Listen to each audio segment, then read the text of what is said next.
God saves the people from Amalek. Uh-oh! We have some trouble in our story today. The Amalekites were a group of people who lived in the desert where the Israelites were passing through. They were enemies of the Israelites. The Amalekites came and attacked them. Moses called Joshua to him. "Joshua," he said, "you are a strong, brave, faithful person. I want you to be the leader of our people when they fight the Amalekites. Choose some of our men and go to fight. Tomorrow I will go to the top of the hill with the staff of God in my hand." Joshua did as Moses commanded and went to fight the Amalekites. Moses, Aaron, and Hur went to the top of the hill. Moses held up the staff of God.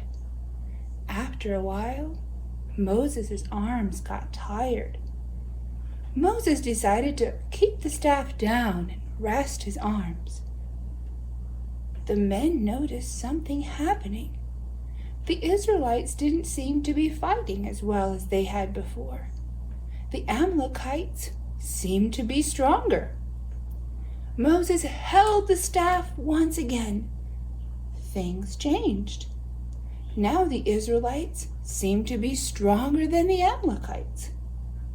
Moses held the staff as long as he could, but his arms were getting very tired again. He put his arms down. Uh-oh! Now the Amalekites were stronger. The Israelites were not winning. Aaron and Hur saw what was happening to Moses. They saw when Moses' arms were up, the Israelites were stronger. But when his arms were down, the Amalekites were stronger. They said, "Moses, we can help you. Will you let us?" Aaron and Hur moved a stone. Moses sat on the stone to rest. Then Aaron went on one side of Moses, and Hur went on the other side. They held up Moses' arms so they would not get so tired. They held them up until the sun went down. Because they kept his arms and the staff held high, the Israelites won the battle over the Amalekites. Moses built an altar and thanked God for helping them. Hey children, time for object lesson, but your baby sister's supposed to be taking a nap. Yes! Today though, we're going to be doing something a little different. Instead of an object lesson, a science demonstration, we're going to do an Easter themed thing. And to start off with, here is a project that Elliot and Cedric and Mama did. It's the tomb, Jesus' tomb, and the crosses in the background there. They did this a couple weeks ago, and so it used to look a lot better. They had little purple flowers, and the other stuff was a lot greener. And inside, I don't know if you can see, but inside the tomb there was a tiny little sprig of something green growing, but I'm not sure if it's still there or not. But anyway, if you get bored at home during your coronavirus quarantine, there you go. Here's a project idea. Now we're going to go to the table and do our Easter-themed object lesson. We got this idea a few weeks ago for Easter, and Elliot, go ahead and open that. The idea is that you kind of have Easter Advent eggs, and each egg contains objects that correspond to the events that led up to the Easter weekend, to Easter Sunday. And I know Easter is gone, but if you at home still want to do this, this can give you some ideas on how to make your own Easter egg advent. So we're going to start out with the very first egg. Elisa, go ahead and open it and let's see what's inside. Yep, that one.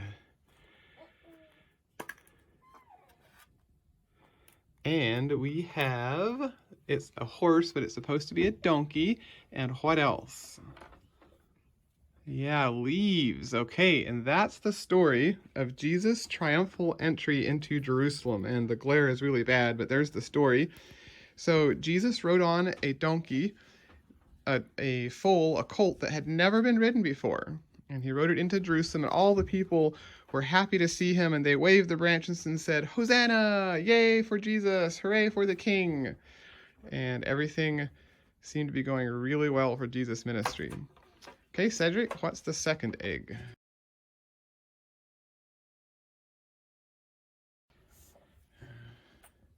Okay, dump that on the table and let's see what it is. Oh, money. Do you remember the story that talks about the money? That story was Jesus cleansing the temple. So he went to the temple, and there were all sorts of people there selling animals for sacrifices and changing money. I think you were supposed to give a silver shekel or a silver coin for your official yearly tribute to the temple.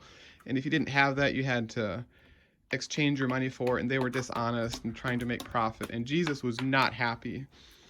He turned the tables over and said, "My house is supposed to be a house of prayer. You're making it into a den of robbers. Get out."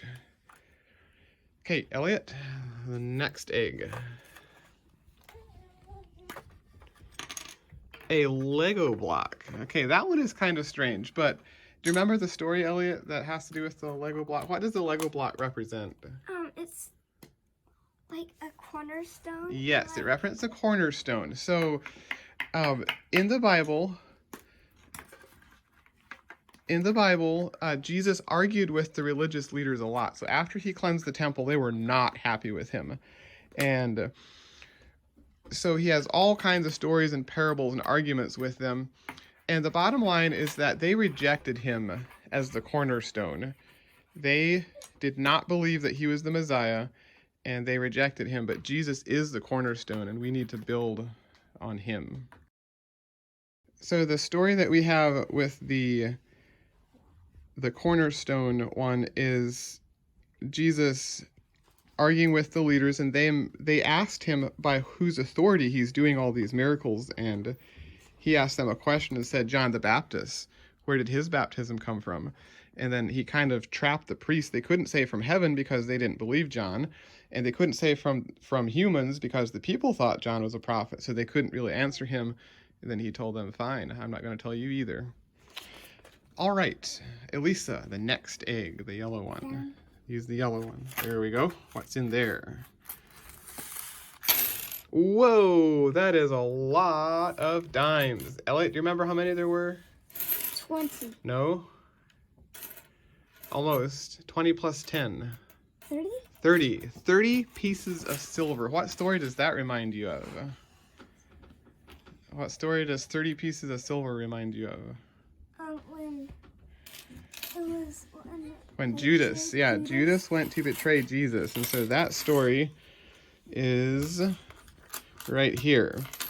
And so Judas actually went to the priests and he arranged to get paid by the priests in order for him to trap Jesus and to betray Jesus.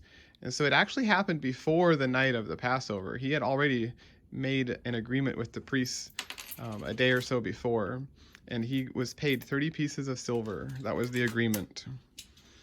Okay, let's do another egg. What's next? So Cedric, it's your turn for the next egg.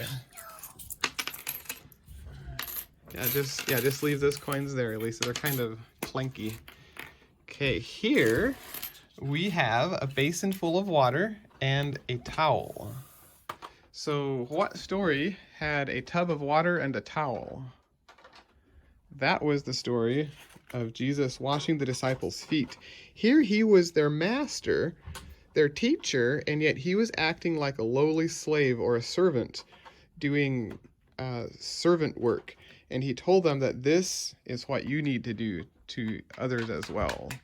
Be humble and serve others.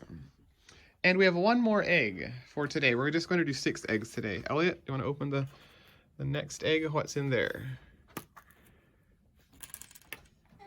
Okay, we've got a Lego goblet and a cracker.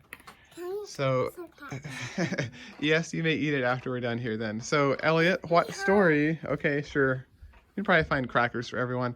What story had unleavened bread or a cracker-like bread and a cup?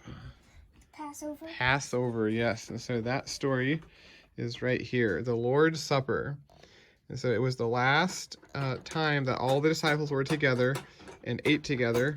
And it's the Passover meal. And there Jesus explained that his body is like the bread and his blood is like the wine. And we're supposed to partake of those and have the power and the life that's through the redemption, the forgiveness of sins that comes through his blood. So those were the first 6 eggs. We will do the next 6 some other time. And that is all that we have for today. I hope you liked our Advent eggs. Bye. Bye. Bye.